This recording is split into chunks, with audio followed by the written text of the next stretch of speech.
नमस्कार, हमारी खास पेशकश वर्ल्ड वॉरियर में आपका स्वागत है। आज हम बात करेंगे रूस यूक्रेन युद्ध की। 3 साल से ज़्यादा वक्त बीत चुका है और इस बार ऐसा पुतिन ने वार किया है यूक्रेन पर कि उनकी जो लाइफलाइन है ना, उनकी जो सेना की लाइफलाइन है, उसको ही तबाह कर दिया है। रूस यूक्रेन युद्ध को अब 1000 से ज़्यादा दिन बीत चुके हैं, लेकिन इस संघर्ष का अंत अभी भी नज़दीक नहीं आ रहा है। तमाम कोशिशों के बावजूद पुतिन ने तमाम कोशिश की, डोनाल्ड ट्रंप ने तमाम कोशिश की, बावजूद इसके अब तक हल सामने नहीं आ रहा है। रूस ने हाल ही में यूक्रेन के एक ऐसे इलाके पर बड़ा हवाई हमला किया जिसमें यूक्रेनी सेना की सप्लाई लाइन बांधने वाली जो पुल होती है ना, उसको नेस्ते नाबूद कर दिया। अब सवाल उठ रहा है कि क्या ये हमला रूस की रणनीतिक जीत है या फिर एक युद्ध अपराध है जो अंतर्राष्ट्रीय मानवीय कानूनों की खुली अवहेलना करता है। इसी मुद्दे पर बातचीत करने के लिए हमारे सहयोगी अंकित हैं। अंकित, बताइए कि सबसे बड़ा हमला बताया जा रहा है यूक्रेन पर जो हुआ है अब तक का 3 साल में सबसे बड़ा हमला है, और जो उनकी सप्लाई चेन है, उनका जो असला बारूद उसी पुल के जरिए आता था, उसको तबाह कर दिया है। तब जेलेंस्की क्या करेंगे ऐसे टाइम पर? देखिए, सबसे बड़ी बात है, ये जो हमला हुआ है ये एक ऐसे पुल पर हुआ है जो यूक्रेनी सेना की सप्लाई चेन माना गया है।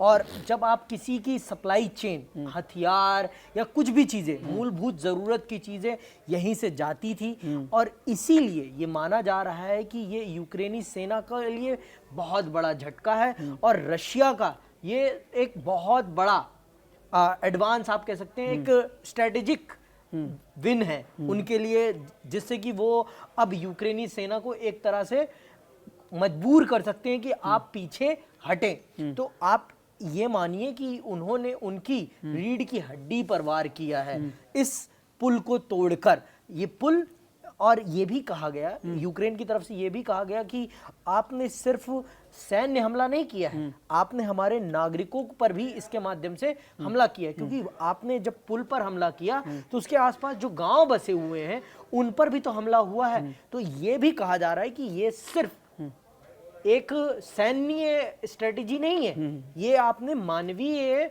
अधिकारों का भी कहीं ना कहीं उल्लंघन किया है। लेकिन ये बता दें, ये कोई साधारण पुल नहीं था। यह पुल यूक्रेन की सैन्य आपूर्ति वाला पुल था, जहां से हथियार, मिसाइलें और जो भी साजो सामान सेना को चाहिए होता है, उसकी आपूर्ति हो रही थी। रूस का यह कहना है, इस पर रूस का जो बयान आया इस हमले के बाद, कि उन्होंने बिल्कुल सही किया। यह हमला एक सटीक सैन्य प्रहार था। इससे यूक्रेन की लॉजिस्टिक चेन टूट गई। जी, वही मैंने कहा। और यहां किसी भी युद्ध की पहली शर्त होती है कि सप्लाई काटो, दुश्मन को कमजोर करो, दुश्मन को तबाह करो। जी, यही होती है, उनकी सप्लाई चेन काट दो। तो यही तो सबसे पहले रशियन आर्मी ने किया है इसके माध्यम से, कि आपने उनकी रीढ़ की हड्डी तोड़ दी। जब आपके पास हथियार ही नहीं रहेंगे तो आप कैसी लड़ाई कर पाएंगे? लड़ाई करने के लिए आपको हथियार चाहिए, और जब आपकी सेना तक हथियार ही नहीं पहुंचेंगे, और वो जिस प्रकार से हमारे देश के लिए कारगिल का रास्ता हमारे लिए बहुत, सियाचिन को अपने पास बनाए रखने के लिए कारगिल का वो रास्ता बहुत महत्वपूर्ण है, उसी प्रकार से यूक्रेन आर्मी के लिए ये पुल वही भूमिका निभाता है।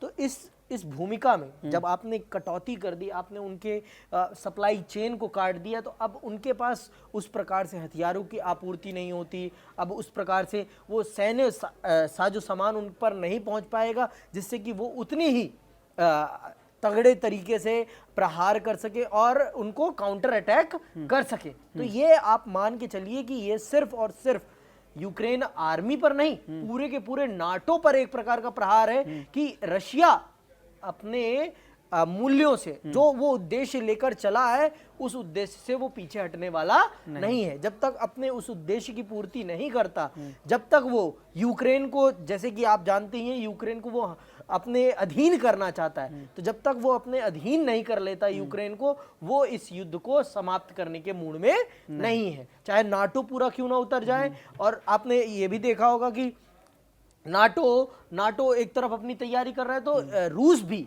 अपनी न्यूक्लियर पावर पर काम कर रहा है बहुत तेजी से, और पूरी दुनिया ये जानती है कि पूरी दुनिया में अगर सबसे ज़्यादा परमाणु हथियार किसी देश के पास है तो वो है रूस। तो बड़ा सवाल यही है कि जब उस पुल के आसपास गांव थे तो क्या रूस ने उन नागरिकों की सुरक्षा सुनिश्चित की थी? संयुक्त राष्ट्र की रिपोर्ट कहती है कि रूस बार बार नागरिक इलाके जहां आम लोग रहते हैं वहां पे मिसाइल गिरा रहा और यह हमला उसी पैटर्न का हिस्सा है। आप इसे रणनीतिक सफलता कह लीजिए या असल में ये एक मानवीय त्रासदी है। ये युद्ध नहीं, ये इंसानियत के खिलाफ अपराध है। इतनी बातें हो रही हैं, डोनाल्ड ट्रंप चुप बैठे हुए हैं, जो शांति दूत हैं, जिन्होंने अभी गाज़ा पर सीज़ फायर करा दिया। और सीज़ फायर का क्या हाल है पूरी दुनिया देख रही है। वो रूस यूक्रेन युद्ध भी रुकवाने के चले थे, लेकिन अब तक उनको सफलता इसमें नहीं मिल पाई है। वो खुद ही खौफ में है। पुतिन जो जिस तरीके से परमाणु हथियार का असला बना रहे हैं और जिस तरीके से आगे बढ़ रहे हैं, वो खुद भी परमाणु हथियार बनाने में जुट गए हैं। तो अब डोनाल्ड ट्रंप और जेलेंस्की क्या करें पुतिन को रोकने के लिए? आखिर उनके पास अब क्या रास्ता बचता है कि पुतिन को रोका जाए? देखिए, पुतिन को रोकना तो संभव नहीं है। कहते हैं ना, कुछ लोगों की अपनी एक उद्देश्य होता है, एक एजेंडा होता है, और जब तक वो अपने एजेंडे को फुलफिल नहीं करते तब तक वो अपने उस चीज से पीछे नहीं हटते। और अगर अवरोध यूक्रेन के तो बड़े इलाकों पर कब्जा कर लिया है। 25 से 30% इलाका इस वक्त पुतिन के पास है, और बड़े बड़े शहर जो उनके बहुत ही अत्याधुनिक शहर थे यूक्रेन के, उस पर कब्जा हो चुका है पुतिन का। तो अब क्या पूरा का पूरा यूक्रेन ही, क्या उनके एजेंडे में पूरा यूक्रेन को ही कब्जा कर लो, या कुछ इलाके ऐसे दे दो यूक्रेन के जो, और या फिर ये सिर्फ बलि का बकरा बनाना होता है ना किसी को डराने के लिए? तो कहीं ये बलि का बकरा तो नहीं बना रहे बार बार युद्ध करके कि बाकी यूरोपीय कंट्री जो रणनीति बनाती है हमला करने की, वो खौफ में आ जाए? क्या ये एक तीर से दो शिकार जो कहते हैं ना, कहीं ये करने की कोशिश तो नहीं है पुतिन की? देखिए, पुतिन की मानसिकता को समझना बहुत ही क्रिटिकल है। कब वो किस दिशा में सोचे। कल का ही बयान मैं पुतिन का देख रहा था। वो कह रहे थे कि यूरोप सैन्य चीज़ों को बढ़ा रहा है, सैनिक का जमावड़ा बढ़ा रहा है, जर्मनी इसमें सबसे आगे है भूमिका में। कल हम देख रहे थे, तो वो एक तरह से धमका भी रहे हैं कि हम पीछे नहीं रहेंगे। हाँ, तो और हमारे पास वो सारी शक्तियां हैं जो हम आपके खिलाफ उतार देंगे। हम नाटो को नहीं छोड़ेंगे। यूरोपीय कंट्री अगर हमारे खिलाफ साजिश हुई तो हम नहीं छोड़ेंगे। तो ये तो मैंने आपको पहले ही बता दिया कि दुनिया में सबसे ज्यादा अगर किसी के पास परमाणु हथियार है तो वो है रूस। और रूस किसी भी हालत में अपने ऊपर नाटो को हावी होने नहीं देना चाहता, और वो अपने क्षेत्र में जो उसका क्षेत्र है वो कभी भी उस क्षेत्र को अपने हाथों से बाहर नहीं जाने देना चाहता।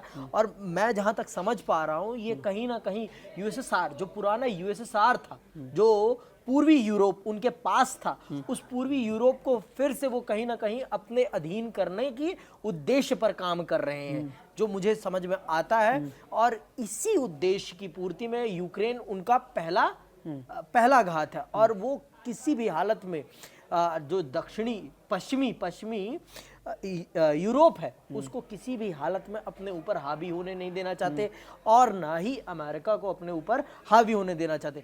और ये भी आपने नोटिस किया होगा कि कभी भी जब भी रूस की बात आती है तो अमेरिका उस प्रकार से कभी भी काउंटर करता हुआ नहीं दिखाई पड़ता जिस प्रकार से वो दुनिया के अन्य देशों को काउंटर करता हुआ दिखाई पड़ता है। ऐसा इसलिए है क्योंकि रूस जो है वो हथियार या किसी भी मायने में अमेरिका से कम में वो रूस कह रहा है बार बार, यूक्रेन की जो सरकार है वो पश्चिमी देशों की कठपुतली बन चुकी है, और कीव का रवैया क्षेत्रीय शांति के लिए खतरा है। और यूक्रेनी राष्ट्रपति जेलेंस्की का कहना है कि रूस वैश्विक आतंकवाद का चेहरा बन चुका है। दोनों एक दूसरे पर आरोप प्रत्यारोप लगा रहे हैं। तो क्या यह युद्ध अब केवल सीमाओं का नहीं बल्कि विचारधाराओं का भी संघर्ष बन गया है? यह बड़ा सवाल है। क्या युद्ध में कोई भी रणनीतिक सफलता मानवता के विनाश को न्यायोचित ठहरा सकता है? क्या कोई भी जीत इतनी बड़ी हो सकती है कि निर्दोष जिंदगियां उसकी कीमत बन जाए? रूस और यूक्रेन दोनों के लिए यह सवाल अब सिर्फ अंतर्राष्ट्रीय राजनीति का नहीं है, बल्कि एक अंतरात्मा का है। उनको सोचना चाहिए कि हम कर क्या रहे हैं। वर्ल्ड वॉरियर में अब बस इतना ही। दुनिया की पल पल की अपडेट हम आपको देते हैं। रूस यूक्रेन युद्ध, अफगान पाकिस्तान विवाद हो, ईरान परमाणु विवाद, गाजा से लेकर हूती हिजबुल्लाह तक युद्ध के हर मोर्चे, हर रणभूमि की डिटेल एनालिसिस करते हैं, सिर्फ आपको अपडेट रखने के लिए। अब यहाँ से आपका काम शुरू हो जाता है। कड़क को मजबूत स्तंभ बनाने के लिए लाइक करें, सब्सक्राइब करें, वर्ल्ड वॉरियर समेत कड़क के तमाम वीडियोस को शेयर करें, ताकि आपका कड़क मजबूत हो, हमें और बल मिल सके और अच्छे से हम काम कर सकें। मैं आकाश कुमार और मेरे सहयोगी अंकित को विदा लेते हैं। कल फिर मिलेंगे दुनिया की नई और विस्फोटक खबर और डिटेल एनालिसिस के साथ। स्वस्थ रहिए, बहुत बहुत खुश रहिए।